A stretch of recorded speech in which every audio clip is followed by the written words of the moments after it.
Welcome, everybody, to another episode of Needs Some Introduction. In today's episode, Sona and I will be breaking down the first episode of season 2 of Severance, an episode called Hello, Ms. Cobell. And we'll know exactly what that means when we break down the episode. Before we get into that, I have a few conversation points. Let's hear it. Sona, right by your apartment, Apple has been trying so hard, not just trying, but successfully, I think, capturing the social media conversation just for this week.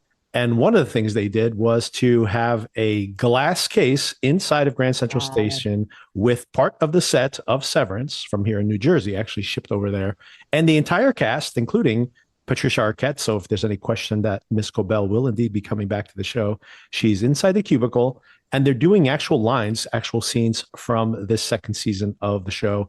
Ben Stiller was there snapping pictures. And of course, thousands of people were there as well. But Sona, you missed it apparently. It kills me that I missed this because if I had known in the moment, I would have dropped everything and run. Yeah, I've been seeing it all over social media and it really hurts.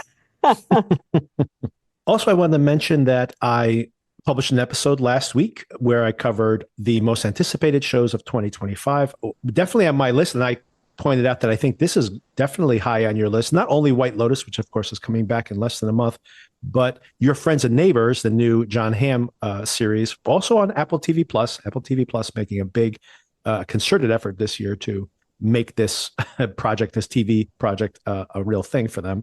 And I had this on my near the top of my anticipation list for the year. Just to let you know, Sona, my number one, and I think you might agree with this, by the way, was Mr. and Mrs. Smith was my number one show of the year. Mr. and Mrs. Smith was so much fun. And I feel like you're putting me on the spot a little bit. I didn't know we were going to have a conversation about our top shows.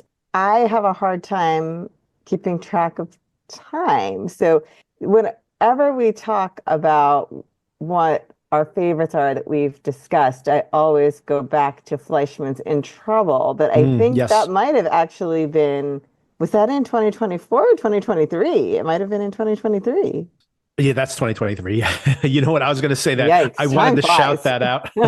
I was going to give that an opportunity to shout that out, to say exactly that. Oh, that's a show no one talked about because it kind of bridged 2 years. But now I realized that was last year because I was basically not publishing episodes at the end of last year, given just. We had a really weird lull because of everything that was going on in the entertainment industry. So, right. Okay, well, I still highly recommend Fleischman's In Trouble. I agree. But yes, it cannot justifiably be on a 2024 top 10 list. But yes, Mr. and Mrs. Smith was fantastic. So much fun. Really great take on that story that, from the movie, kind of jumping off of that kind of dynamic. And it was so fun to watch, and I looked forward to it. And a year of spy shows, by the way. Part of the reason I put that at the top of the list was because so many spy shows, a lot of them were in my best of list. So I wanted to shout that one out. Also, because I feel like, I guess it did do well because they announced that it had one of the biggest premieres and it's getting a second season. Right. I feel like maybe just because it was so early in the year, it's kind of forgotten. And so I wanted to draw some extra attention to it. Yeah, I totally support that. And there were other ones I really liked. Shogun, which I don't think you've watched yet. Definitely, that could have easily been my number one. That show has won all the Emmy Awards, and now it won all the Golden Globe Awards. I wanted to shout out something that wasn't getting that kind of end-of-year attention, and which is also excellent, by the way. That's what I hear. One more thing. Were you an ER fan? I was, and I see Noah Wyle is That's why I bring it up. playing a doctor again in a new show that's coming out. It's out now. They have 3 episodes so far. They had 2 last week. I shouted it out very briefly. Just watched the 3rd episode last night. I'm watching this with my wife, who's a medical professional. It's not the kind of high energy, heightened version of ER. It's much more naturalistic. And my wife, basically her critique of the show was that everything that happens in the show is 100% spot on, except for the fact that no one would ever be like, no doctor would be looking at 8 patients at the same time. She's like, you have like multiple doctors managing the floor. You're not going to have one guy literally bopping around from, between 12 different cases. But of course, that's television. But she says in general, this is much more realistic. And I'm very much enjoying it so far. It's a 15-hour shift. Each episode is 1 hour. They're 3 hours Okay. in right now. But if you do like that ER vibe, I as a do. matter of fact, the Michael Crichton estate has sued the pit for That's copyright infringement, interesting. which I think is total baloney, by the way, as if there hasn't been 5,000 medical dramas Yeah. before ER. I'm sorry. Doctors, lawyers, police officers, they Exactly. will always be making dramas about them. Exactly. Could you imagine someone like suing whatever a procedural for being like, there were no police procedurals before Law and Order? I'm like, well, except for the entire history of television, then yes, you are correct. But to that point, that HBO is not even trying to hide this. As soon as this ends, what do they recommend to me? Hey, why don't you watch some episodes of ER, which of course are also on their streaming platform. Funny. Well, I do find Noah Wiley very likable and very fun to watch. So, I gotta say, I was not a huge watcher of ER, and I'll say so. I don't have that much experience with Noah Wiley. And two things I say about that: one is he looks great. He's in his 50s now. He I looks saw that. fantastic. Yeah. Yeah, he definitely doesn't look his age. He's held up really well. And second of all, as someone who didn't watch ER, he's someone who just is on the screen and holds your attention, which I think is, that's a star, basically, is what it comes down to. Yeah, And the charisma for yes, sure. exactly. So yeah, I'm enjoying it very much. And of course, in Los Angeles, the fires are just starting to be contained. But one of the outcomes of this, unfortunately, was that David Lynch, who was very sick with emphysema, had to leave his house because of the fires. He's been very sickly and apparently died, the day after they moved him out of his house to avoid the fires. So that, for me, obviously, my affinity for Lynch throughout my film going career. Yes, I was thinking you must be taking it very hard. But I always, was always looking forward to whatever he did next. And he was working on something. So unfortunately, we will not get to see it. But we did at least get to see, for anybody out there who has Showtime, the final season of that massive 17 episode Twin Peaks series from now 6 or 7 years ago at this point. Doesn't seem that long ago, honestly. It's such an incredibly influential director. Yeah, And as you know, I am not the biggest David Lynch yes, fan for reasons that have to do with my own tolerance for quirky, strange things. But obviously, he was brilliant and has left a mark on movie making that will last forever. just recently, another podcast called Blank Check went through his entire filmography. It's probably the most popular film podcast out there. And it's very interesting to have all these famous critics and actors and filmmakers talking about his career. And you realize how influential he was to multiple generations. So certain filmmakers were saying, like, I saw Eraserhead as a midnight movie in the 1970s, and that's why I became a filmmaker. And Steven Spielberg, for example, is a big fan of that film, even though he was very mainstream, but he always a fan of Spielberg. He's interviewed him. Lynch has interviewed him multiple times. And as a matter of fact, in The Fabelmans, which was Spielberg's previous film, David Lynch played John Ford in that movie. So one of his last acting performances. So it's very interesting to see how he was so influential to filmmakers of the 70s. And then his very next film he makes, The Elephant Man, which gets him the Academy Award nomination, is a huge box office success. He follows that up with a huge bomb, which is Dune. But then, of course, the Dune movie, which was seen, his version of it, not a very good film, was seen by Denis Villeneuve and was his inspiration and why he, as a young man, always wanted to make the Dune films, which, of course, now have become hugely successful in pop culture yet again. And then there's a whole generation of folks who saw Blue Velvet, and that became a starting point for their careers. Of course, a whole generation of movie makers and TV producers who grew up watching Twin Peaks and how Twin Peaks changed the type of television we saw. A direct influence on, for example, The X-Files, but like really kicked off the idea of prestige TV. And then, of course, a whole generation of folks after that. Mulholland Drive is one of those films that when you talk to filmmakers now, younger ones, they're like, I saw Mulholland Drive and it changed the way I saw cinema. And there's so many generations of people who had that experience over and over again with him. So someone who's not a mainstream director, but so influential on the culture. So, and honestly, you bring up like quirky television.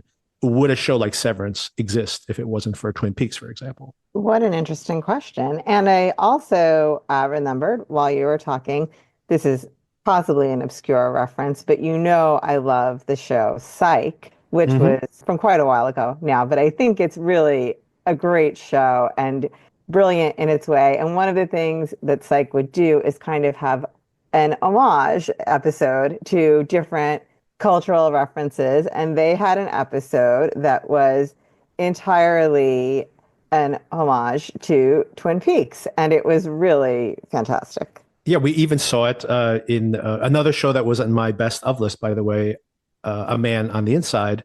There's that episode where Ted Danson's character wakes up and he's speaking into his handheld microphone, and there's this Yes, jazz you music playing on the mentioned, and it's just like, yes, well, that is literally the beginning of pretty much all of season one of Twin Peaks. So yeah, he'll be very missed, but a great treasure trove of films. Oh, and like I mentioned, I went into Max yesterday to watch The Pit, and even though he just died, the Max app was updated immediately, and apparently, I mean, on there, I was not aware of this. They have Twin Peaks Fire Walk with Me, the film. Not an hmm entry point here, by the way. Maybe his most difficult film to watch, so I wouldn't recommend to start there. But they have The Elephant Man, they have Eraserhead, believe it or not. They have Dune. They have Inland Empire, and I think they have Mulholland Drive, possibly. If not Mulholland Drive, oh, and Blue Velvet, I should say. Blue Velvet's the other one they have. So most of his filmography is actually available on Max, and I know for a fact that you can watch Wild at Heart and Mulholland Drive too is available to stream pretty readily, although not on Max, but look around for it. You'll definitely find it. And by the way, I wouldn't be surprised if like on Netflix next week, they have all of his films available. They're usually really good at compiling these things when something like that happens in the news. Anyway, he will be missed. For me, an incredibly important filmmaker, but I think in the culture in general. for sure. Okay, let's get into this episode of. I'm just laughing at my first note here on the Severance episode. What did you think of this 4 minute previously on Severance? This like made my head hurt. What did you think of this? Well, I was so grateful for it. As I mentioned last week, I think you had shifted from asking me if I was going to rewatch some of the season one episodes to pleading with me to rewatch some of the season one episodes. Yet I did not heed your pleas.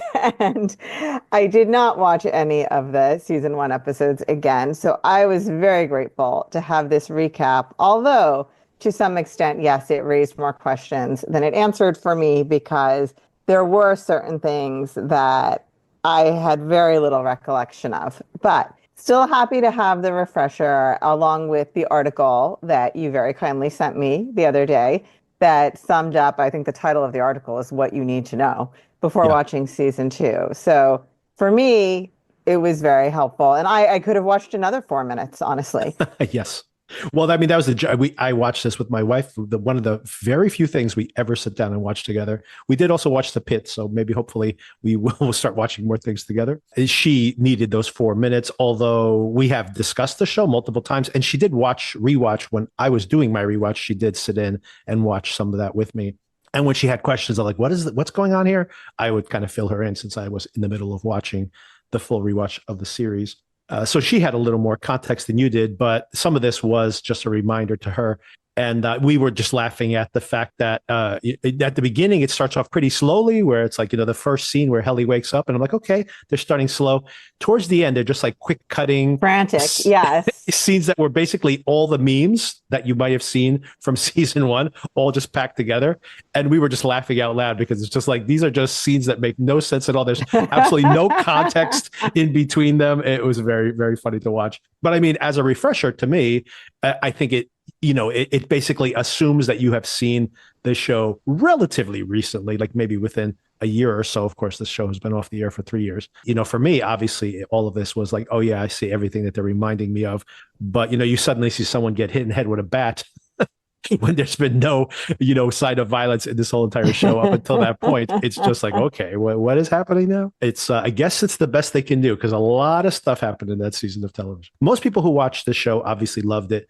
I had some folks that we recommended this to, some friends that we know, me and my wife. And we had dinner with them and they're like, what was that show you made us watch? And they were like, that show was so boring. Nothing happened in it.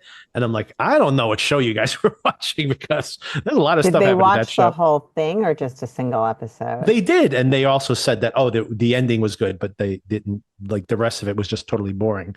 And I'm like, Okay, wow. first of all, I don't know why you would keep up with the Yes, entire I agree. season. Yes. If that's how you feel, that seems like it would be very painful. But I guess I give them credit for sticking it out. They stuck it out. Exactly. But I do think it is not a typical show. It is quirky. There are times, if I recall, that we discussed the show that I said, I don't know about this. I'm not sure I would have finished this season if we weren't discussing it, but I did grow to really appreciate what it's trying to do, which is a very weird thing, I think, what it's trying to do. It's Yeah. working on a lot of different levels, some Right. of them very relatable and superficial. Some of them, I guess all of it is relatable, but some of it much, much deeper, right? So Sure. you Yeah. kind of have the office politics aspect of it, which I really enjoy. And then the idea of the pain of an insurmountable loss and the things you do to cope with that. I mean, there's a lot Right. happening. The episode I published last week by myself is over an hour long. So, and it was me just talking about all these different aspects of the series. So first of all, and you may appreciate this, it was maybe the first 15 minutes or so, which my wife also listened to, just talking about exactly what you mentioned, how even now, 3 years later, there is maybe even more resonance in this idea of how we fetishize and literally build cults around, not only businesses, which have more and more power and are less and less scrutinized in our culture, but even though the people who created those businesses, right? We think about how Elon Musk basically is running the country now, right? So it's like more and more so we have this culture, and there's obviously satire about that in the show. So I have really just kind of like the cultural references and the resonance that the show has, even more so, I think, now in the current context. And then I go and have, I break down analysis of all the characters' names. I get into other speculation that I think even as first episodes, some of the things I speculated on are becoming apparently true here in the show. And we can talk about them when we break down the episode specifically. But to your point, I think that there are these layers, right? There is the tragedy of the characters. There is the fact that people lose themselves in work and what that means, and how we do code switch and define ourselves by the work we do and the limits of that, and how we sometimes work, especially in large corporations. And you may, at a fundamental level, disagree with what the corporation does, although your job is really to be there and hang out with your friends and make sure they're successful and they have their own personal responsibilities, that why they need that job. And I think in the end, you're just a cog in the machine. And I think that is the culture we live in now, because everything is so disconnected, the end result of your labor and the work you do day to day. Probably less so in your line of work, but very much as I work in technology, how I think about how this is so relevant to the world we live in now. And also, of course, since I've been consulting for decades now, I've worked in many of these large companies. For me, it's very funny because every time you go work at a new company, even for a short period of time, you have these videos you have to watch, and there is this cult of personality, whether it's earned or not, because it's an expectation. So all of this satire really resonates for me, but I think that there's more to it there as well. When you start asking the question of, well, what is this company really doing? And I think that this is touching on all those anxieties, for, to say the least. And then they throw in on top of it the this broader conspiracy. So it's all of these ideas and feelings that are very relatable, but in this austere environment for the most part, right? So the dichotomy of that is very strange also. All of this to say, I can understand why it wouldn't work for somebody. Yeah, I agree with that. That's basically the fundamental joke. You think about how antiseptic and dull the culture, if you're inside, how they literally say there is a culture in our company. And you think, if this was a culture, truly, if this was like your identity, how boring or how antiseptic or how dull would the culture here be? And this takes that joke to the extreme, right? Saying like, these people literally have no external culture. This is the only culture they have. But to your point, that joke for me is very funny. If that doesn't work for you as a concept, then this show's not going to work for you, basically. Yeah, I wonder too if the people that you're thinking of, whether they work in an office culture or They not. I mean, we don't. don't you Yes, they see, don't. They're I think that doctors. is a They're doctors. big Yes. part of it. Yes, If you I don't agree. have that point of relation, I think it probably seems 10 times stranger than it does for those of us that have that Right. point of relation. Yeah, I completely agree that that is probably the hurdle there. They're both doctors, and Yeah. they do not have this experience at all, right? So Yeah, I remember very different type of movie, but I remember having this discussion with somebody about the movie Office Space, yes. which is one of my all-time favorites. But the person said, until I worked in an office, I didn't understand that movie at all or why anyone would like it. But now that I have, it all makes sense. I think that point of relation is pretty important to appreciating it. It's also like the show The Office, right? Which has the same kind of a Same, feeling to it, yes, where for if you sure. don't have that experience, then you're going to be like, this is the most tedious. Yeah, the Uh, minutia of it all. Yeah. that's all of it Hmm. is minutia, right? So, Yeah. all right. So this first episode, directed by Ben Stiller, and he won't direct all of them, but just like season one, direct most of the episodes. And written by, still the only writing credit goes to Dan Erickson, who wrote the original. I think it was a movie script that Ben Stiller saw some 10 years ago, maybe more, and expanded into a TV series. And he still is listed as the only writer. I mean, sometimes even when you have a writer's room, it shows just the main writer. But Hmm. if he is indeed writing all these scripts, this is very impressive that he's been the solo writer for this two seasons of the show. Yeah, that's amazing. Of course, we pick up to us anyway immediately after the thrilling events of the final moments of season one. We hear all those different voices. We see Mark Scout, or Mark S as Innie, waking up inside of the elevator. He steps out. This very cool shot. Must have cost a fortune, just the logistics, the number of setups. This is presented as one continuous shot, but of Yes. course the camera is moving constantly. It's floating above him, it's behind him, it's turning around corners. Amazing. So these are many, many setups in probably one or two sets that are made to look like a sprawling office complex. It goes on for 5 minutes. The I don't know if you've music is seen those. great too. The music is so good here. Yes, which I think is this jazzy score was kind of, they used this in one other episode, which I can't remember. It may even be the exact same score. So this is an interesting way to kick things off. I was very curious of the amount of time that they spend on this. I think it's about 5 minutes of him running around, which made me ask a couple of questions. One is, why is he so disoriented, considering that theoretically this has been in his mind just moments?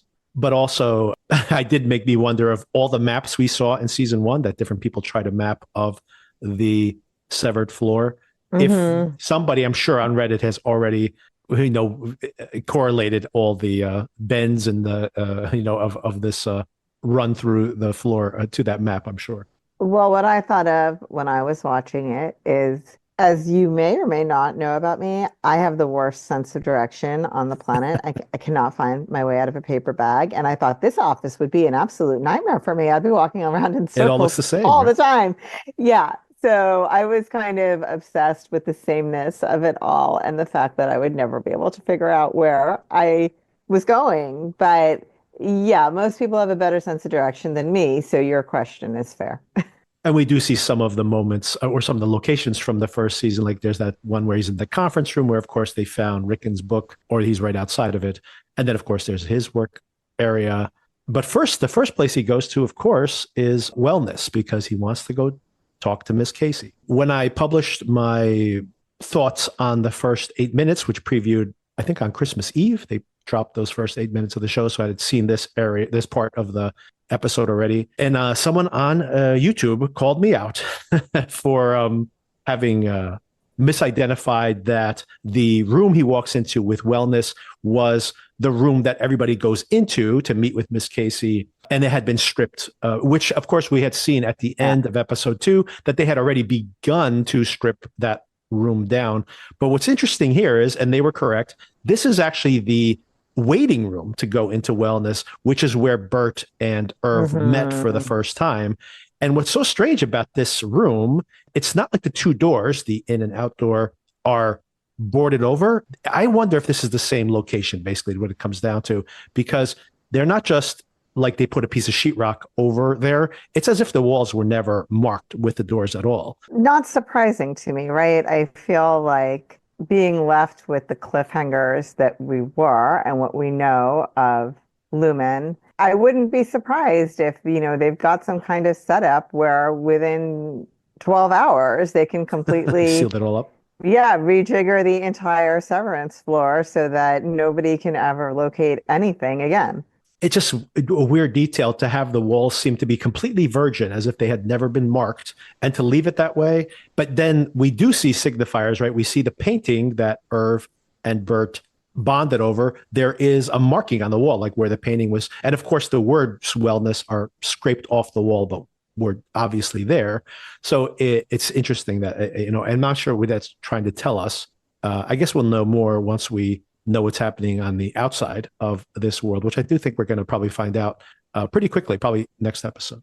And this is creepy when he's standing there. There is somebody in the background watching him. They're out of focus, but it's definitely not Milchik. So I'm not sure who that was. It's somebody we probably haven't met yet. He does eventually make it to his work location, to his cubicles, and he meets a new team there. We have Mark W., two Marks. Mm-hmm. This is a problem, of course, played by Bob Balaban, who I've not seen in anything in quite some time. He's one of those guys that always shows up. Oh my God, he's been in so many things. I don't know if you know this, Sona, but he actually wrote, I think, only one produced screenplay, which was Gosford Park, which got him an Academy Award nomination. That film was nominated for Best Film. I think the same year as Mulholland Drive, actually. That's how long ago. That's like 25 years ago. Just to tie in David Lynch into this conversation again. He's had not only this long career as a character actor, but he's directed a bunch of things, like just TV mostly, and written this Academy Award nominated film. I'm like, this guy's been all over the place, but I have not seen him in probably a decade in anything. Well, what I liked about this plot point, speaking of the whole office culture aspect, that is something that happens not just in offices, but in classrooms as well, right? When you've got two people with the same name and then yes. You need to use the initial or some other way to distinguish them. And, as someone who's currently on a team with 4 Michaels and counting, I get it. And it's funny because, I think back on my first day at one of my jobs, where often in firm memos, we would refer to people by their initials because it was a very small place. And when I met one of the partners, his literal first words to me were, "We already have someone with your initials. Do you have a middle name?" He was so concerned about how we were going to distinguish ourselves going forward. This is the same type of person, right? That's his primary concern. I mean, of course, it's his name as well. We also see Alia Shawkat here as Gwendolyn. I did not recognize her. Great point. Oh, yeah. You did? Yeah. So she's been in a lot of things recently, actually. We have this Italian actor. I do not know this actor playing a character, Dario R. Hysterical. Love Very funny. I this love when whole he episode was very funny. I don't remember because I didn't rewatch despite your pleas. If last season was generally as funny as this specific episode, but I thought this episode was really, really funny. I think I mentioned this to you, that part of the pleasure of watching this as a binge and not getting caught up, since I knew the plot, on what the mystery might be, just appreciating some of the weirdness as being like, oh, that's a clue. And maybe it was sometimes, but a lot of it was just like funny, quirky character details, which I loved, instead of trying to overread things on the second time around. Mm-hmm. So I do think anybody who does decide to rewatch season 1, you will find it to be even funnier than the first time around. Oh, and of course, the new deputy floor manager replacing Mr. Milchik, who we're going to see in just a moment, is Miss Wang, who is a child, 12 years old, maybe 13. So here's my question about this, which again touches into this office culture idea. And I don't know if it's purposeful or not, but what this made me think of is that, and I don't know if this is a universal experience, but I know for me and my husband, being solidly in middle age and having people in their 20s enter the workforce with us, we'll sometimes be joking about, you're a child. What do you know? Oh, Right. it kind of made me wonder if they were like taking that idea and running with it Right. by putting a literal child into the office. And that Right. feeling when you're middle-aged of being like, oh my God, these people are just so young. I did make me ask a whole bunch of questions. Okay, are they making some joke about, well, maybe there's some places around the world where their child labor laws aren't as strict, but theoretically they are in the United States regardless. The body here's here, right? She exits, and if she exits to the outside world, to a body that is, in high school or something. And what is she doing when she's supposed to be in high school or middle school, for all we know her age? But yeah, many questions about this character for sure, whether it's legal at all to have her working there.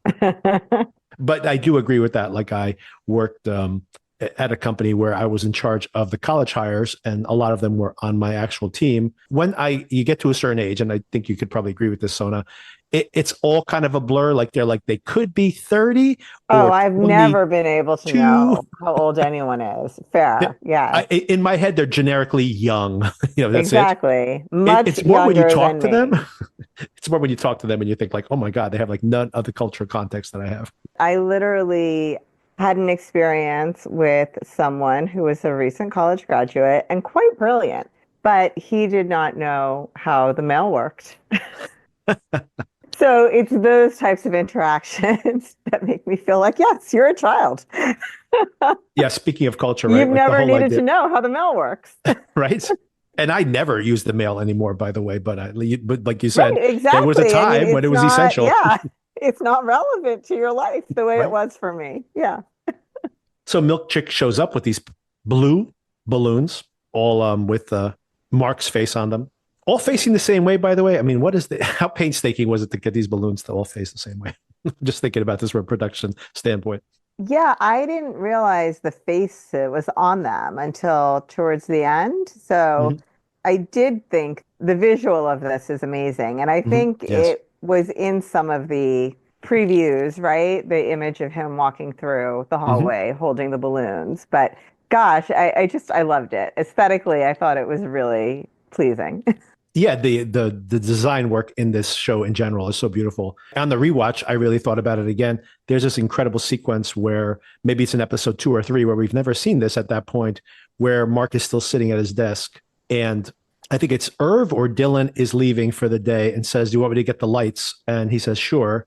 And he turns off the lights, and you see just Mark as the only remaining person here in the middle of this large space, and the lights are turning off in sequence, and it's just the beauty, but beautiful of that, like this brightly lit, green carpeted, brightly colored room, and as it like basically goes to black, and it's really striking visual. All the use of this very limited set, which could be very boring. You think about a show like The Office, which is very entertaining for many reasons, but is pretty visually uninteresting. For them to take a similar type of office space and make it really visually compelling, considering how Hmm. repetitive it all can be, which makes sense too thematically when you think about the fact that this is the people's entire worlds, right? So it has to have its own bigness to it, right? For us, it would seem like stifling, but to them, it is their whole universe. So Milchik gives him the rundown. He's gotten the promotion. Cobell is out. It's been 5 months, supposedly. Question mark there, since there's no way for him to know. Right. The newspaper he gives him saying, "Hey, Oh, that's so funny. so Yes. funny." Look at this amazing cover story. It's all blacked out. Yeah. It's not only the redaction. Go back if you haven't done this already, anybody out there as well, and look at the picture itself. They're in I a didn't get a car. chance. Yeah, tell me. They're in a car, like an open roofed car, like, the Pope or like a president would be in. But it's like the four of them are shoulder to shoulder, waving as if it's like their team photo. And they get popped out of the car. Like, it looks completely unnatural. It's hilarious. It literally is like someone amateurishly cut them out and pasted them Hmm. onto another picture. It's very funny. So some of it is very well done, like when you consider like the photo grain that they accomplish, but the fact that they look completely unnatural and out of proportion to the car is very funny. So of course this is not true, as if we needed any additional evidence. Milchik does not let him peruse the article too long, by the way. He Hmm. doesn't think it's going to hold up under scrutiny for sure. And there's some interesting moments here with Milchik. Milchik gets very serious when he talks about how he had to put these doors in to keep them locked into MDR. And he said, I had to lock you inside of a box. And as an unsevered man, I have to live with that for the rest of my life. And he seems very serious about this. So, I mean, I think he obviously has some nefarious plotting going on here, and we'll get into it because there's other things that happen later in this particular episode. At the same time, there seems to be some emotional duress he's under here in multiple scenes. What do you think about Milchik's headspace right here? I mean, he's happy to get the promotion, I assume. Yeah, I was honestly too busy thinking about Mark's other team members and what had happened to them to really focus on Milchik this episode. But clearly well, not clearly, but in my opinion, he's beginning to experience some sort of conflict about this whole situation. Yeah, I see it in a few places. One is in this moment where he talks about locking him up, because I think about, this is based on my rewatch, if he is truly naive and really believes in the good work that Lumen is doing, he's starting to see in multiple ways, this is not only starting to wear on his team, and maybe he really does love his team, but also he's now caught up in not only Cobell's plotting, but Kier's cover up. And I think the biggest insult to him, of course, is the title of this episode. They have not even, after 5 months or more, we don't even know how much time has passed, they have still not even changed his welcome screen.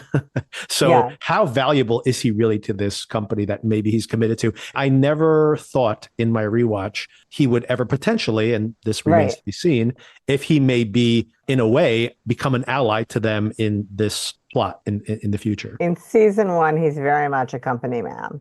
Yeah, absolutely. Yeah. I had so many theories in that episode. Here's a theory that I was saving to have this conversation with you, Sona.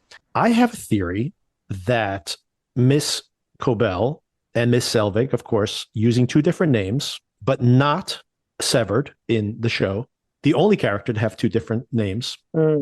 But then I wonder, is she someone who's not severed, but was she perhaps severed at some point, or had a relationship with her mother, for example, her mother who passed away, that we know that she has some connection to, but we don't know the details of that yet, who may have been severed at some point. Maybe she is, this is my theory, she is an outie who wants to reintegrate. She's fixated in season 1 on the reintegration process and that proving that Petey has been reintegrated. Maybe she has an innie that she has lost during this process. And as a counterpoint to that, in rewatching season 1, I think Milchik is an all-time innie. I think that he may have had an outie at some point, but now he's 100% innie. You know, he definitely is not severed. We know that for a fact. And the reason I mentioned that is there are some really naive things he does. Like, he gets really upset when people break the rules of the inside. One of the funniest moments to me that didn't seem like a clue until I watched the show the second time is when he wakes up Dylan's innie inside of his closet, and his son comes and grabs him, embraces him. He's so offended. He goes, I had a deal with your son. He was supposed to count to 10,000. He broke our deal, which was just hilarious in the moment. But then I thought to myself, of course, this is a naive person who doesn't really know how kids work. Kids are not going to count to 10,000 and comply 100% with their whatever they said to you. So that naive perspective he shows in multiple cases made me think like he very much acts like an innie. So is he all innie and is Cobell all outie? And along the lines of this particular moment, if he is someone who naively, for example, knows that he is a 100% innie and loves what Lumen has done for him, is he starting to bristle against, yeah, exactly. I think this is a really interesting theory, and I know that you are very good at figuring out things ahead of time. So I would put a lot of credence into that could be what's really happening here. I think Milchik is going to be much more central to this season of TV, and we'll see a lot more of him for sure. A lot of things on the trailer seem to be intentionally setting expectations, which they immediately deflated in this first episode. For example, it seems like he spends a lot of time with that alternate team before the team gets back together. It turns out they're back together by the end of episode 1. There's also these weird flourishes. Like, is Irv going to have some kind of psychotic episode in the show? And then that's when he sees himself as this animated character. Nope. It turns out we see what that context for that is in this very first episode. So much of what's weird in the trailer is explicitly undermined in a way here in this episode. It looks like, based on the trailer, that Cobell is really getting railroaded for being the bad guy here in this circumstance.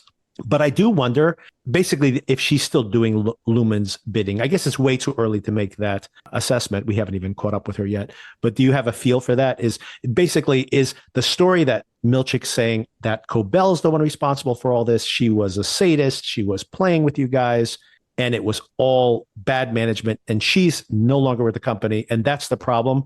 Or do you think that's just another layer of manipulation? I do think it's too early to say. I think that is a big question.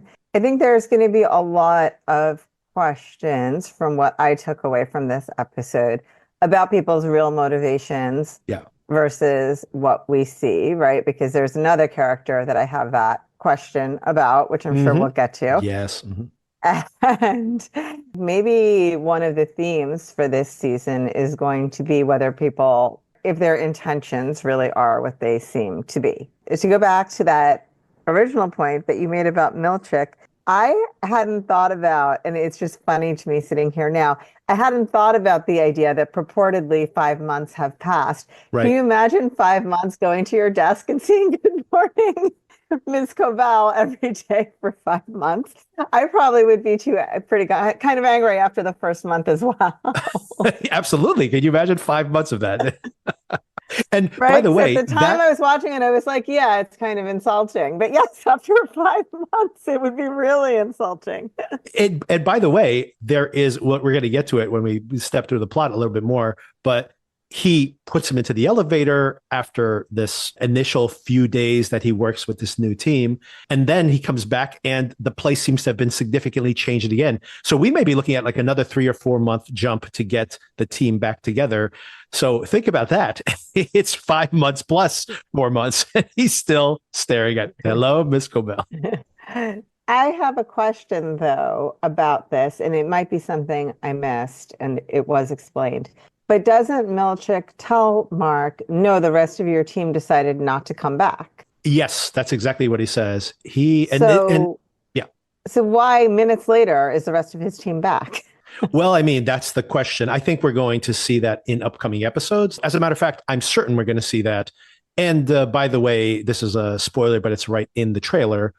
There is a scene in the very trailer for season 2 where Milchik is sitting down with the Audi Mark Scout, and he's talking to the Audi, and he's saying, we need you to come back. So the story that you were desperate to come back and none of these other people were desperate to come back, you're the only one, it seems to be a lie, because it seems like he needs to be coaxed back. And as a matter of fact, maybe that is what actually happened. And once again, I'm pretty sure they're going to outline this in detail, probably in the very next episode, if not the next couple, what happened to the Audis. What I think is that they lured Mark back. They probably tried to lure them all back. They lured Mark back.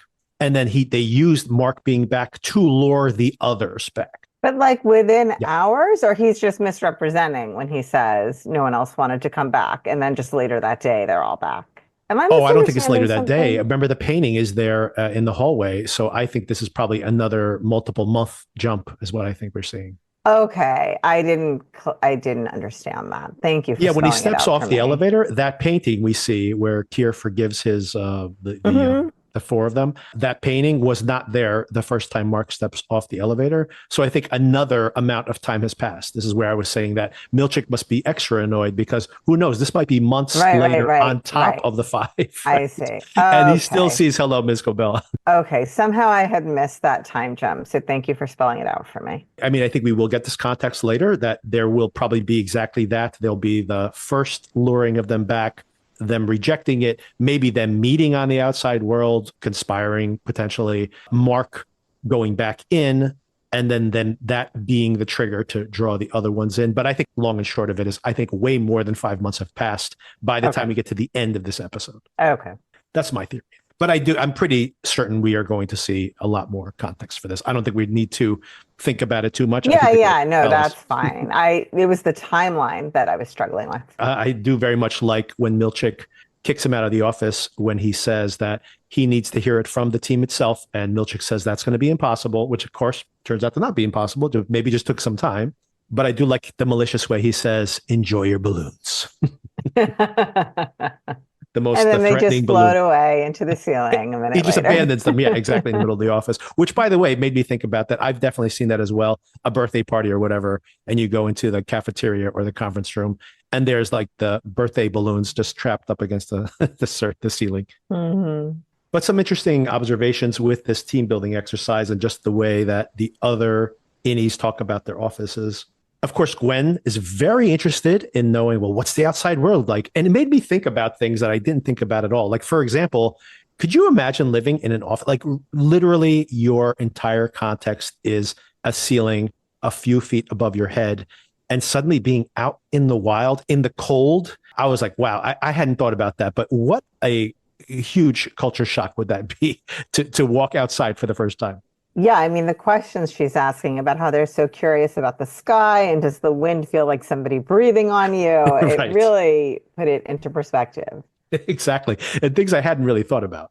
In my theory episode, I also talked about the color coding. There are certain colors in the show. There's like 4 of them, and how they might map to the 4 humors or the four personality elements they mentioned in the show. From my Reddit observations when I was looking at putting together my own theories, ideas, people are saying like, oh, the reason the carpeting is green is because they actually are cattle, the way that Helly had said in the first episode. And that's the metaphor there, whatever. And I'm like, I don't know if that really holds up. But I did like to hear that these people they had a completely different color palette in their previous office.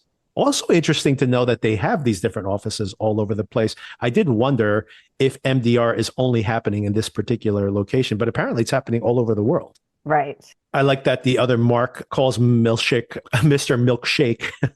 Yes. And by the way, Milchik means milk. So, not a far off the mark with his misunderstanding of the name. Oh, I really liked during the ball team building exercise, the passing of the ball, a really good performance by Adam Scott that he is, when they ask him to say something about himself, you see what's going through his mind. Mm-hmm. We actually see it on the screen that we see Casey's face or the photograph, his memory of it. But you see playing out there, like, am I going to say it? Like, how am I going to play this? And you see him going back into the mode we saw in season 1, where he's just like doing the friendly, polite thing, but it cracks a little bit, right? When Miss Huang pushes back on her being, oh, I'm a manager, so I can't be a friend, which I don't know if I really agree with that.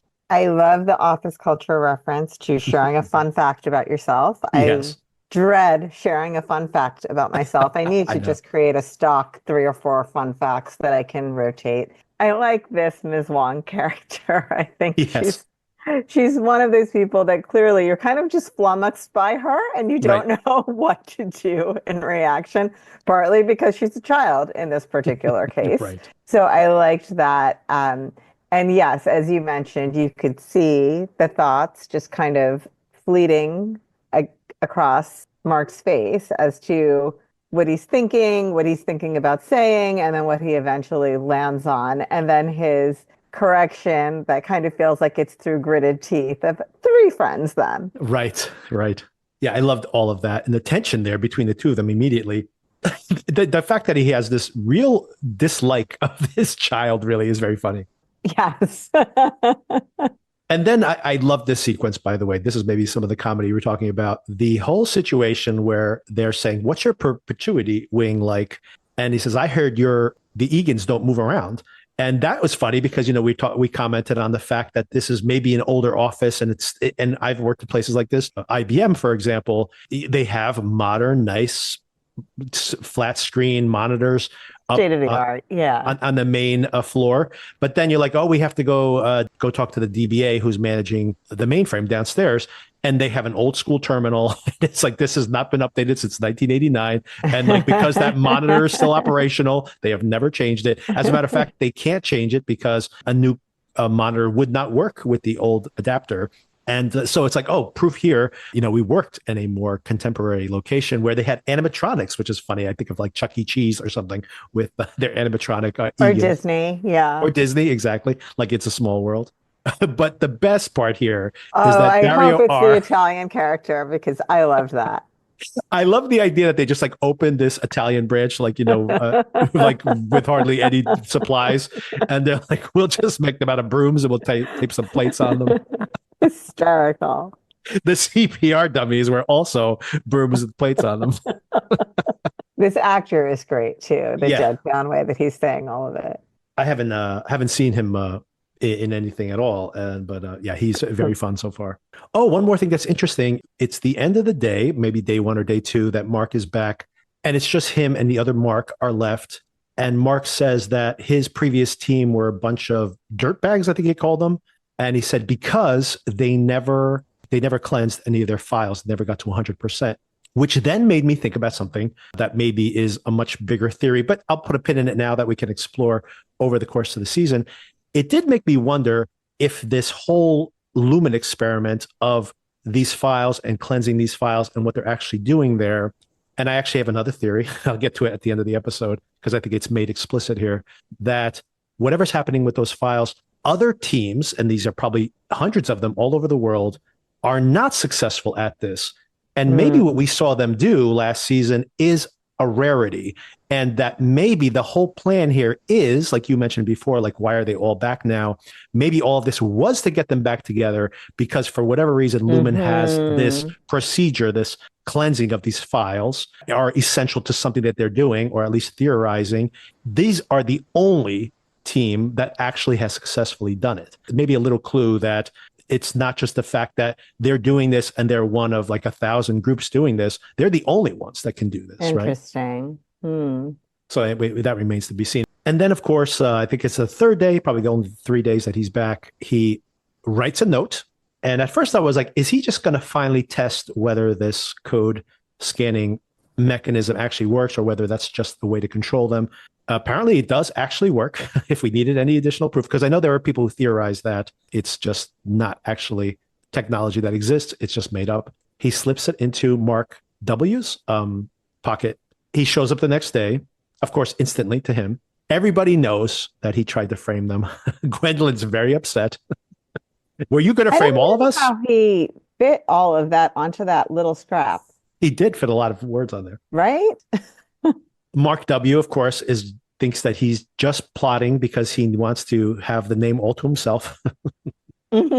Given everything that's written on that note, the thing that Milchik is most upset about is whether he actually did mean, not about the bombing or anything like that, did he actually really mean it, that he's a shambolic rube? I don't even know what shambolic means. Did you look it up? Do you know? I've looked up shambolic before. Chaotic, disorganized, or mismanaged. Yeah, like when I think shambolic, I think like shambling, like somebody who's like almost like drunk, like just kind of shambled. Right, exactly. I wouldn't use that word for Milchik. It's not that's for sure. He is not shambolic.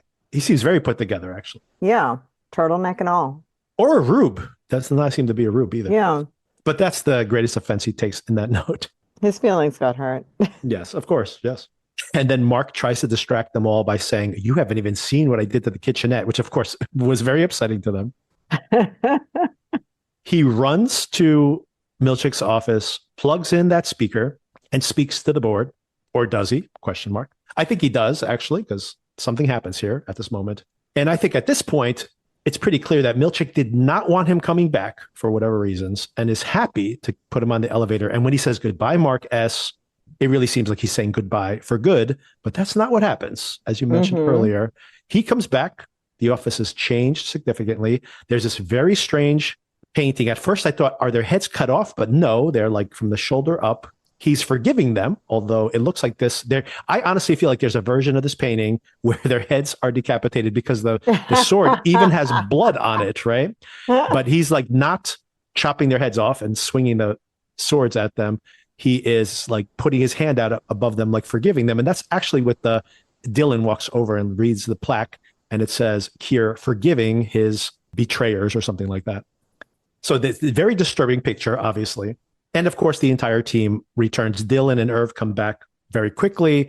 It seems explicitly that Dylan and Irv are coming immediately from last season, right? There just seems to be absolutely no daylight between what happened and them arriving here. We even hear Bert pounding on the elevator doors, of course, pounding on the door, shouting for Bert in his final moments of season 1. And you could only imagine, by the way, how Irv is so despondent here. Think about the moment he's in. He has literally pounding the door at Bert's house, and now back inside the office again.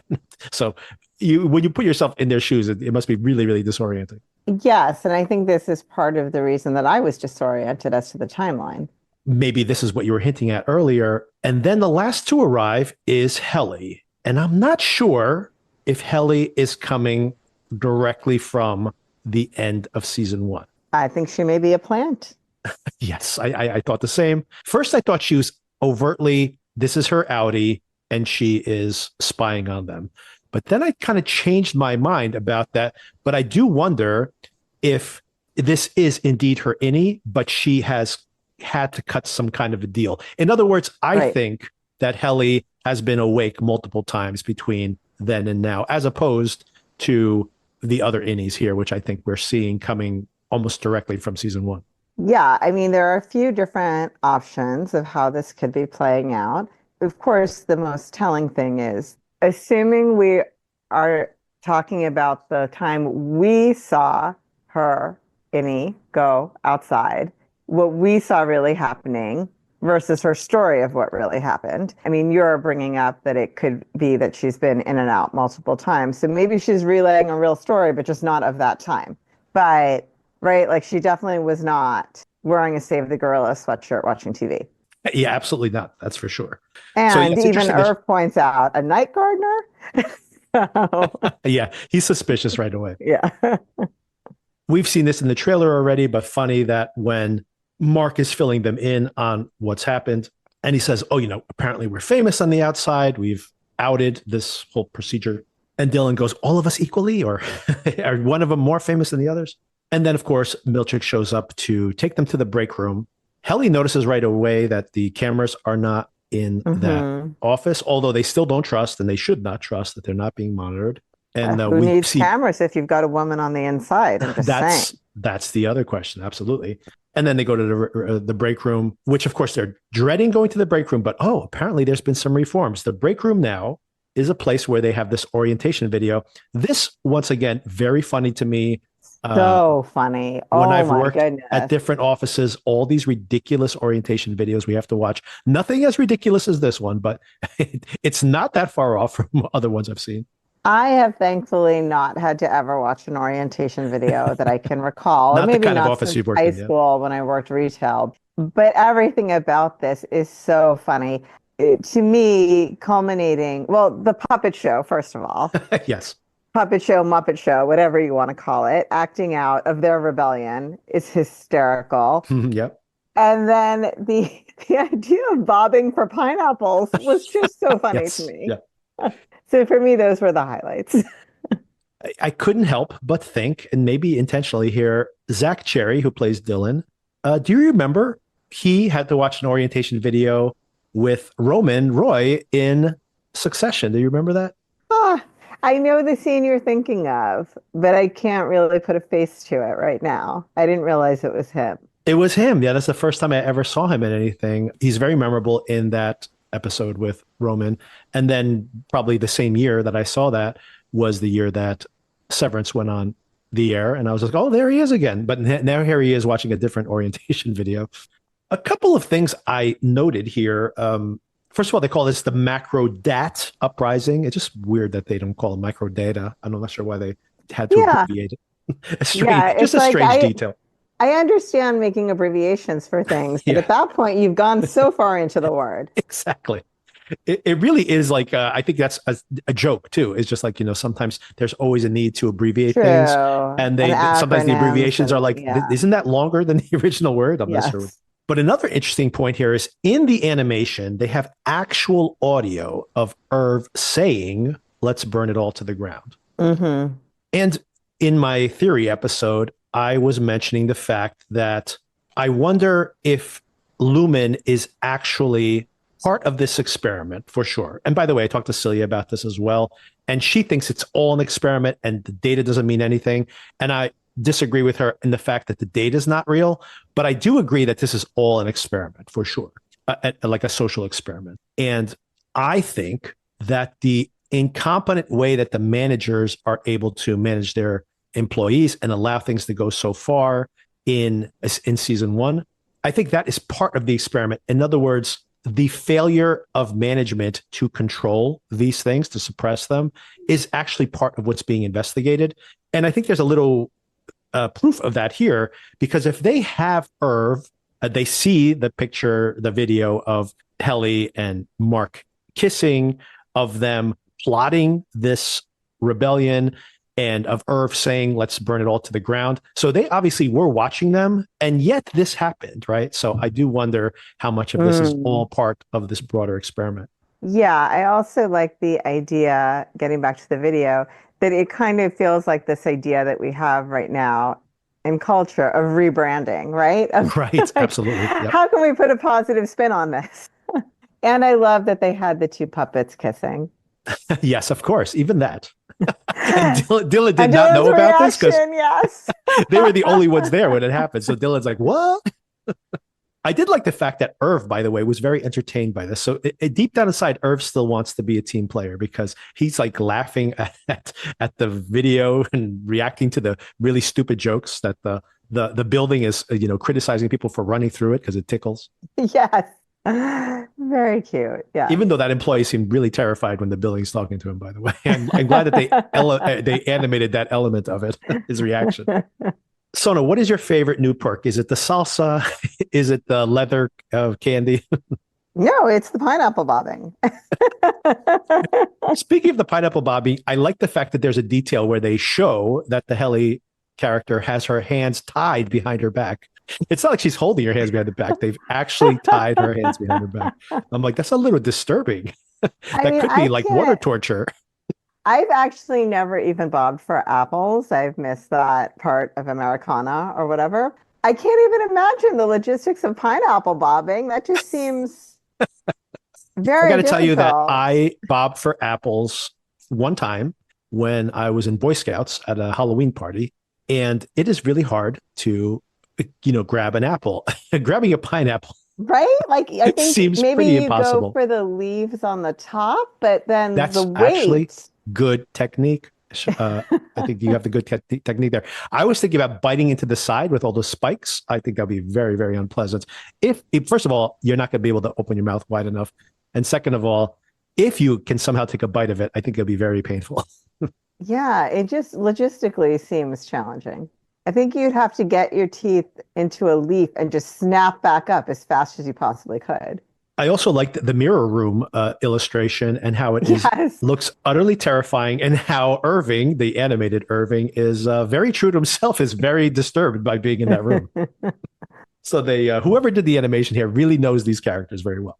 And I do predict that we will definitely see before the end of season 2 that mirror room and these characters in it.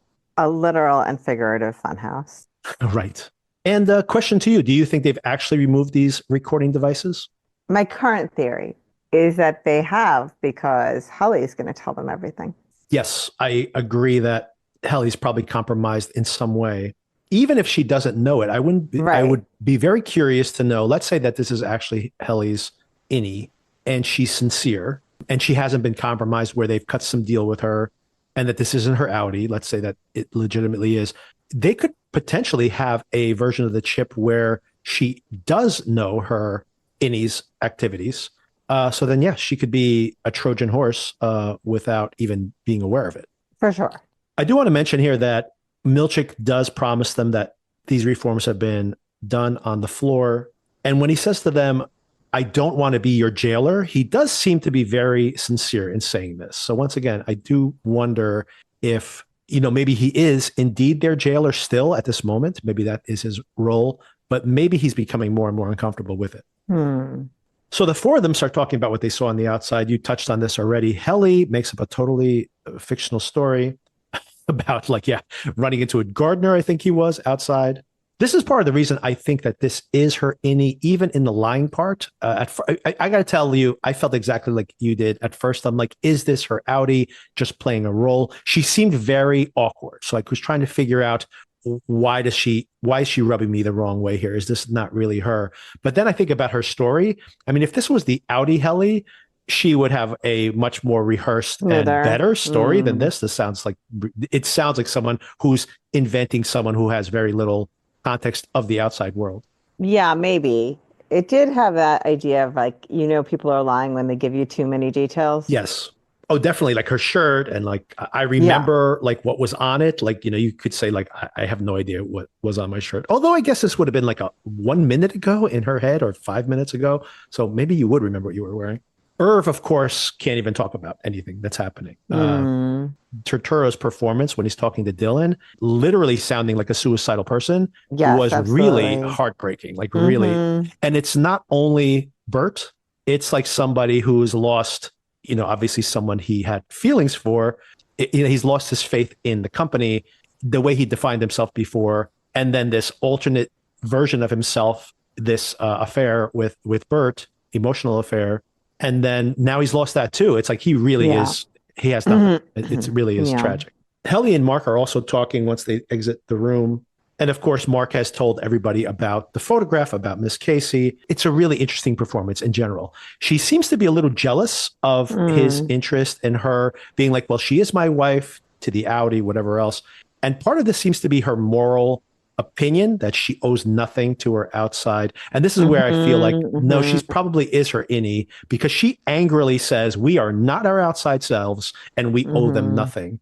And Hmm. I think that really feels like words that are coming from the innie. Fair. Yeah. She seems a little jealous because Casey was her Mark's wife on the outside, and he refers to her that way. But at the same time, she seems to kind of accept that, because it's like, yeah, well, that's another version of yourself. And she reminds him of that too, right? And he even says, he apologizes, like, I guess because Right. he has these feelings for her, to say, like, you know what? I never had feelings for her like that. So Yes, that this was an is interesting thing to say. I mean, I think it's true in that he didn't feel he was in love with her, but I think there was something between them. in the rewatch. I have to tell you that there's no, I don't feel You anything don't there. think so? You don't think there was like some kind of click? When I rewatched the show, and even when I discussed it here on the podcast in the previous episode, I was wondering, what is Cobell's real agenda? Because she is fascinated with the idea that you can be reintegrated. She intentionally, over and over again, drives Mark to have sessions with Casey. Hmm. And of course, we didn't know about the whole Casey thing until very late in the watch. So Hmm. then on the rewatch, you see multiple times where Milchik is like, again, what are you doing? He literally says to her, what Hmm. are you doing? Right. I remember that So then, of actually. course, only in the rewatch do you realize, well, yes, she's doing this over and over again, which is a terrible idea. And To he's see worried if they're going about to it. recognize each other. Exactly. Yeah. And then when I watched it and Mark does not seem to have an emotional reaction to her, she then gets upset and sends Miss Casey away. And I was like, I don't understand why she had that reaction, because at one point she's leaning into the screen. She seems really hopeful. I'm like, does she care? She does actually Hmm. care about Mark. And I don't understand her overall agenda, but she definitely is alone multiple times and like cries for Mark. She has some emotional connection to him.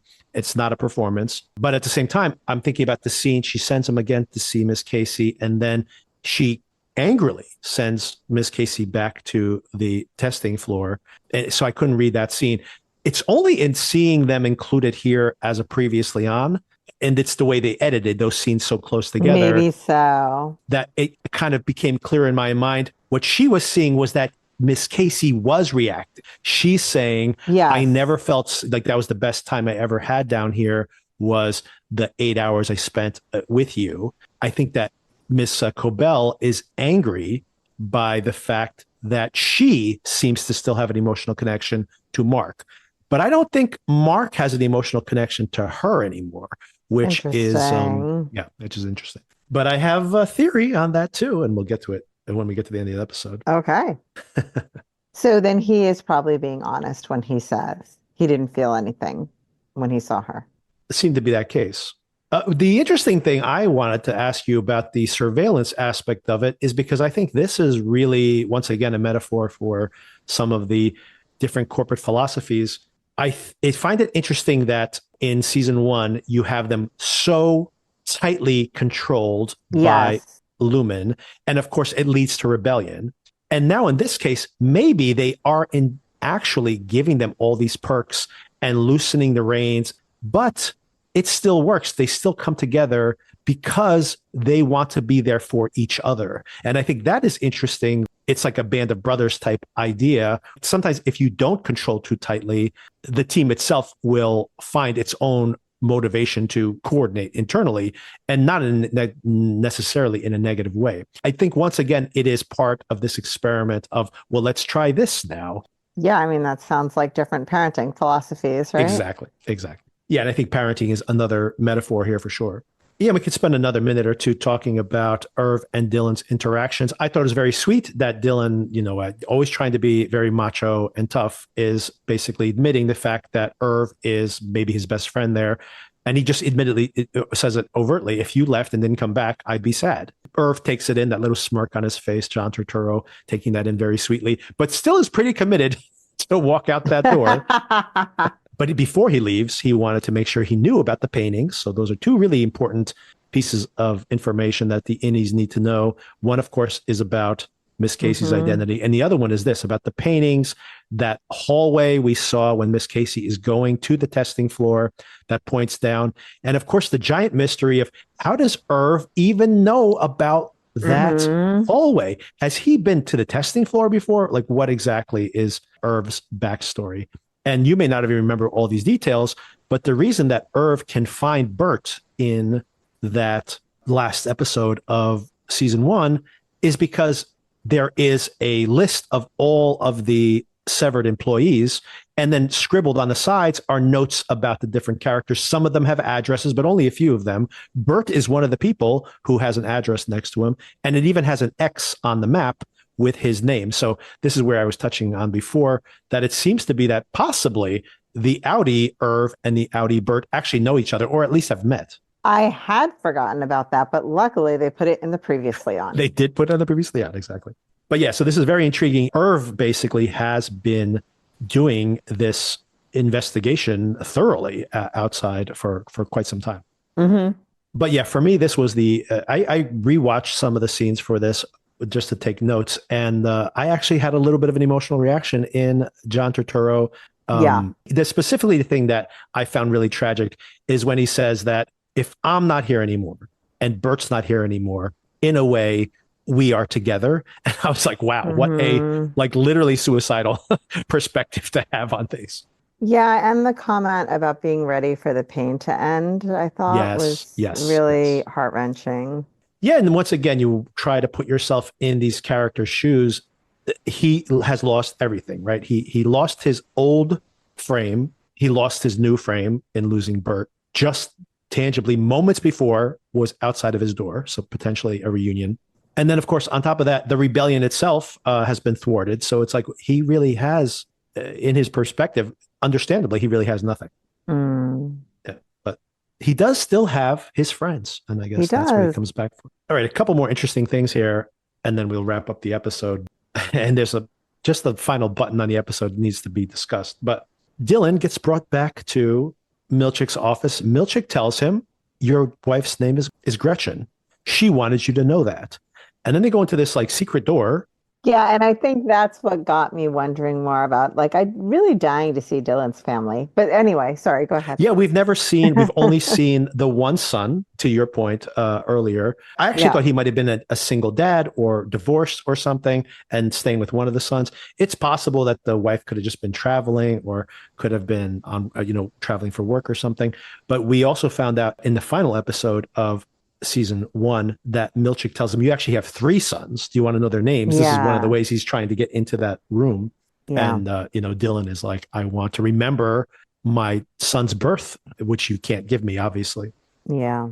Once again, just an incredible last episode of that season. My question to you is, do you think that this family visitation room, which once again does tie into the kinder, gentler mechanism of control. Because think about it, if you did have visitation with outsiders, that would make working at this company much more palatable, I think.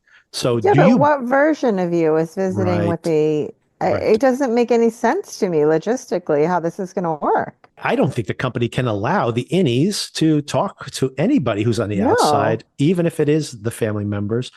And on the I one feel hand, I'm like like, especially if it's the family members. yeah, that person can talk directly to your Audi and tell them, you could pass them Right. information that they obviously do not want getting passed back and forth. Yeah, this to me didn't make any sense as a thing that could be real. I don't believe it for a second. Yeah. I do also like when Dylan's reaction to this is, holy fuck. And Milchik goes, the holiest. Yes. I do like that Miss Wang is just playing not solitaire, but whatever, there's some version of it. The Maybe training zeros, people to be right? Just MDR moving techs around someday. zeros. Yeah. Exactly. And then But she takes out that game that I didn't even know they still made these, or maybe yeah. they don't. That water game. Like I, Oh, they I had a do. They few of do. them. Yeah. I was gonna say they definitely do. My daughter has them here. It's just stuff you either get at like a carnival as like a Right, cheap right. prize at the dollar store or something like that, or Yeah. like as a party giveaway. But yeah, they Hmm. still make them, and apparently they make them for Cure specifically. A lot of Cure paraphernalia, and of course she is still a kid, so this is how she spends her time. I have another comment about Ms. Wang. Yes, Wang. I think Wang. You maybe are going to think I'm fixated on The Shining, but 'cause, last year when there was a room with the goats, I remember very vividly saying to you, "This feels like The Shining, where every time you open a door, there's going to be something something weird. horrible behind it." And there was a shot of her in her knee socks down a hall at some point that she reminded me of one of the girls from The Shining, the twins. The twins, yeah, And exactly. I don't know if it was purposeful or not, but that was what came to mind. Oh, there probably will be references to other. I mean, these are obviously film fans, so I wouldn't be surprised at all.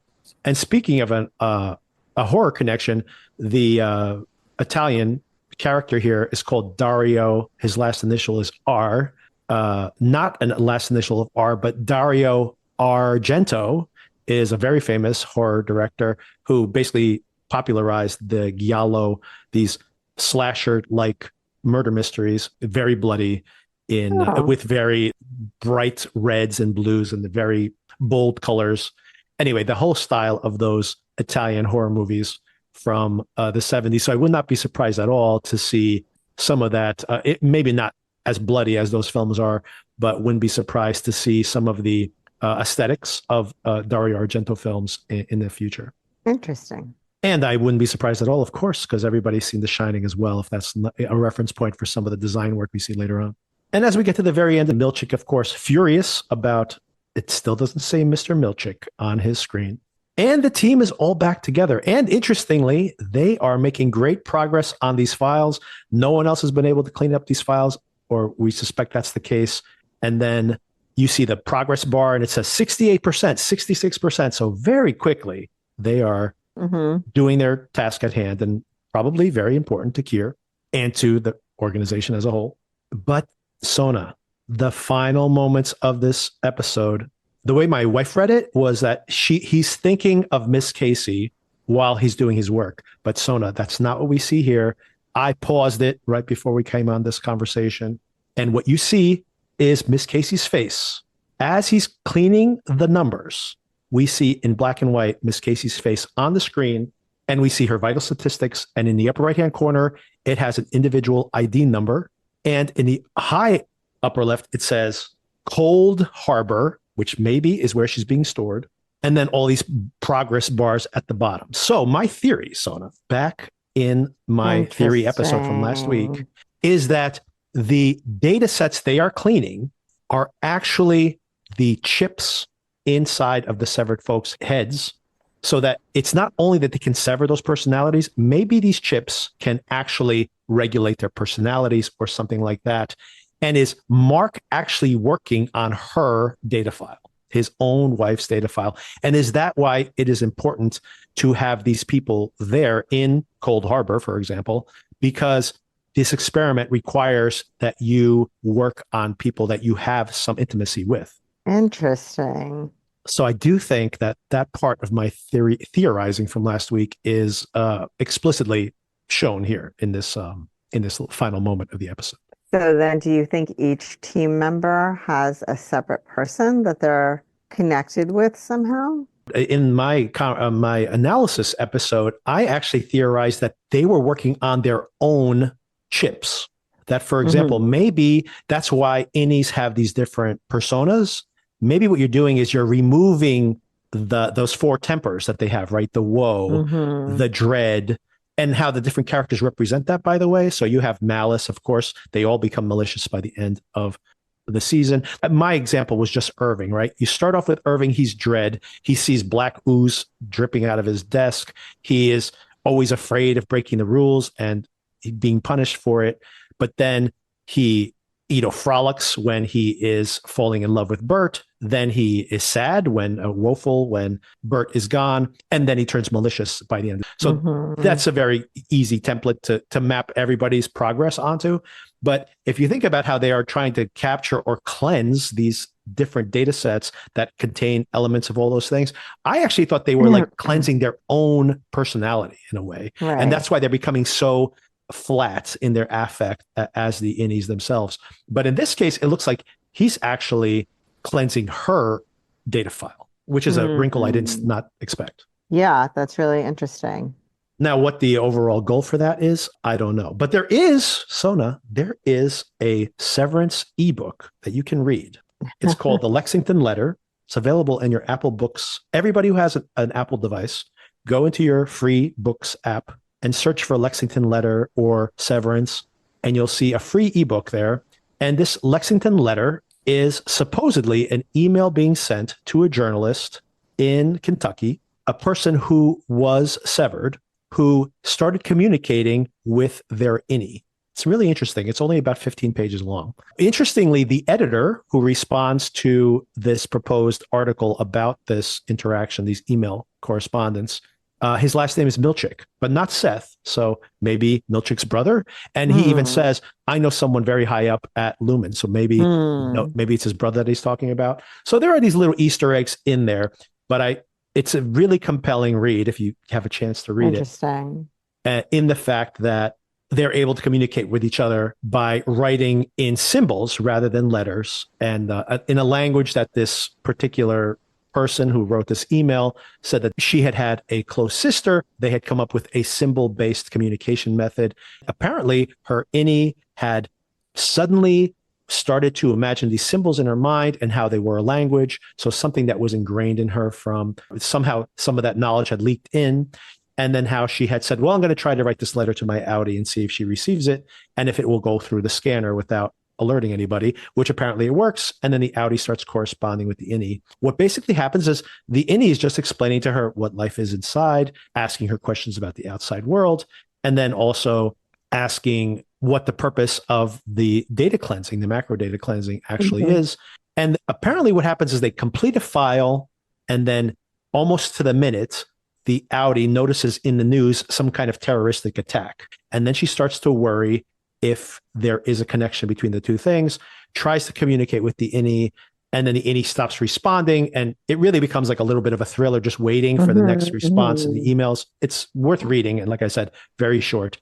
But all of that is to say that there may be something very nefarious going on with what's going on within the organization and what is represented by these data files that they're cleansing themselves. Because if they are people, then they might be able to manipulate those people in some way. Right. Because there's a person who commits this terrorist attack. And then the question becomes, in my mind anyway, as I'm reading it, if I assume that file is a person that's being cleansed, was this someone who was like formerly severed, for example, that has this implant in their head, and now they are somehow able to control them in some way using this MDR cleansing. But read it. It doesn't overtly spoil anything, but it does raise some interesting questions about what the actual intention of this process is. They also have the MDR cleansing book, the book that tells them how to cleanse the data. The entire manual that we only see teased here, like they flip through the pages, the whole thing is there to read. So it's very funny. If you are a fan of the show, and supposedly has clues in it because the author of the email says, read this manual. It explains everything. It doesn't actually explain everything, or maybe it does. And there's some clues there in plain sight that I'm not able to Yeah. figure out. If you have an Apple device, and you almost certainly do, if you're watching this show, then check it out. You can search for it in Apple Books. It's free. So just search for Severance or Lexington Letter. Any speculation? What do you expect to see in the next episode? Well, I'm hoping that we're going to return to the outside world Yes. to see what's going on there. And I mean, I expect that we will just based on how season one was, but also given the macro debt uprising Right. that we've been told about, I'm very interested to see if what's being described is close to what actually happened, how different it might be, how the tangential, or maybe not tangential, but the outside world characters that we've met Right. are responding to things. Like that's where a lot of my curiosity is right now. What are you thinking? Yeah, I'm almost certain that they're going to be in the outside world, and had this conversation with my wife immediately after watching the episode last night. I think that we have to spend a lot of time with the outies because the whole organizing principle of season one of the show, discovering like, oh, look at these funny activities they do inside, and look at this new activity, look at that new activity, and what is macro data refining, and basically Helly being our POV character to introduce us to this world. If we're going to watch them do macro data cleansing now, it has no intrigue to it at all, right? We've seen all that. So I think that they need to do something different. And I think that's going to be the outsiders, of course, and what's happened in the interim. And B, I think we're going to also spend time with these new cast members. It almost feels like if they had cast nobodies here in as the new team members, that we wouldn't see them again. But I'm pretty sure we're going to see those actors again, and maybe the discovery of these innies talking, like how was it at your location? There may be more clues to be defined there, and then maybe seeing contention between these two groups, and that dynamic should be interesting. But I think mostly what we're going to be seeing, maybe even in the totality of this 10 episodes, by the way, 10 episodes this year, not 9 like last time, a lot of it is going to be about what's happening in the outside world. How'd you like it overall? How'd you feel being back in this world again? It was good. As I mentioned, I was surprised by how funny this episode is. I'm interested in whether they're going to carry that through. I would imagine some episodes will be more intense and serious, and some will be a little bit more lighthearted. But I think in the first season, I was still growing accustomed to this whole device, the conceit of this show being, the severed world and the aesthetics of it with the, minimalism and being so austere, and all of that was very, maybe purposefully distracting to me. But now that I feel like I have accepted that and Yes. and understand that, it allows me to focus a little bit more on the actual story of what's happening and the substance of it. And I like that. I like that I'm not as distracted by that and have just kind of accepted it as like, this is the universe this show takes place in. That's the deal. Yeah, exactly. You have to buy in. But yeah, that's great to hear. Because I know you had some qualms about season one. So yeah, I'm still wondering when we go back to seeing the outside world. Remember, it felt like the outside world was like 1985. I still have questions about that, but we'll see. Well, I mean, this goes back into my analysis episode, but I am pretty sure that the immediate outside world is also controlled by Lumen. The housing seems to be where the Lumen employees work. There's a question as to like whether Rickon might be like a former severed person, etc. So there's some questions about some of the weird behavior of some of his own cult that he has. So maybe there's some legacy in that. I mean, I don't know if that's just some kind of social commentary or if it's actually explicitly the case, remains to be seen. But then, of course, when you get to like the downtown and you see these people literally protesting, and this punk band is saying like, Lumen, screw you, or whatever, there is an active rebellion, and you see it on the news. They put on CNN and people are talking about how Lumen is being sued. So in the broader world, there seems to be much more antagonism towards Lumen than in the immediate vicinity. So to your point, it's almost like if the news broke and it broke within their bubble, they still control it, right, to some extent. And I think that is probably what we're going to see more of in this season as things unfold. Yeah, it's definitely a company town type of situation. Yes, Yeah. absolutely, for sure. Yeah, I mean, think about how Cobell lives right next door to Mark. I don't think it's a coincidence. Yeah, that's insane. Yeah. All right. I really enjoyed the conversation. So hopefully we'll have more fun conversations going forward. I assume this show's only going to become more intriguing as it goes forward. Very much looking forward to it. Yeah, I agree. I think there's going to be a lot to keep track of, possibly. But, Yeah. as far as apparent motivations and possible motivations and inside people and outside people and the reconciliation of them. But yeah, it should be fun. And I will be probably doing way more of that over analysis. That so you could just focus on Well, enjoying I'm the here show, to and I bring the will, superficial perspective of watching the show in the moment. which is fine. Most people, that's how most people watch it. So I mean, I'll, but I probably will be doing more of that. So anyway, I will keep you on top of it as we And go. thank you so much for doing that heavy lifting because I do not have the capacity, but I do appreciate it very, very much. And I'm sure many people who listen to us appreciate it. I hope so. So, Sona, we also need to talk about the agency at some point. And so hopefully within the next day or so, I will watch Hmm. that show, which I have not watched at all because I've been preparing for this Severance Yeah, we're conversation. closing in on the end of that one, right?